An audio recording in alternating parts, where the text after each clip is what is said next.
बारामती विधानसभा पोटनिवडणुकीच्या पार्श्वभूमीवर राजकीय घडामोडींना वेग आला असून यशवंत सेनेनं राष्ट्रवादी काँग्रेसच्या अध्यक्षा तथा उपमुख्यमंत्री सुनेत्रा पवार यांच्या उमेदवारीला बिनशर्त पाठिंबा जाहीर केलाय।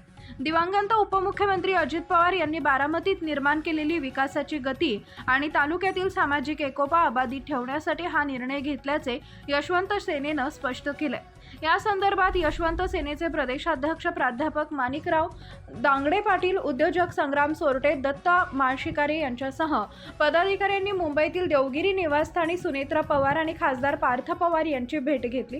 यावेळी त्यांनी अधिकृतरित्या पोटनिवडणुकीसाठी बिनशर्त पाठिंबा जाहीर केला।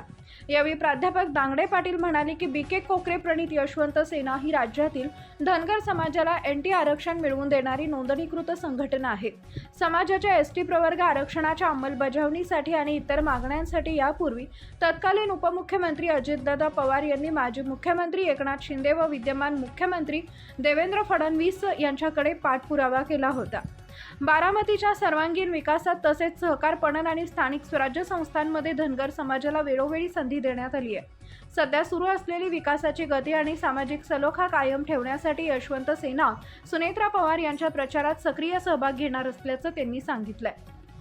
दरम्यान यशवंत सेनेचे राष्ट्रीय अध्यक्ष माजी राज्यमंत्री बाळासाहेब दोडतले, उपाध्यक्ष अण्णासाहेब रुपनवर, सचिव नितीन दहिगुडे, समाधान पाटील, आबा भोजने, दिलीप गडदे, गोविंद नरुटे आदींच्या उपस्थितीत झालेल्या राज्य कार्यकारिणीच्या ठरावानुसार बारामती मतदारसंघात प्रचारासाठी बैठका आयोजित करण्याचाही निर्णय घेण्यात आलाय। या पाठिंब्यामुळे बारामती पोटनिवडणुकीत सुनेत्रा पवार यांच्या उमेदवारीला आणखी बळ मिळणार असल्याची चर्चा राजकीय वर्तुळात सुरू आहे। अशाच नवनवीन बातम्या पाहण्यासाठी बारामती वार्तापत्र चॅनलला लाईक करा, शेअर करा, सबस्क्राईब करा आणि बेल आयकॉन प्रेस करा।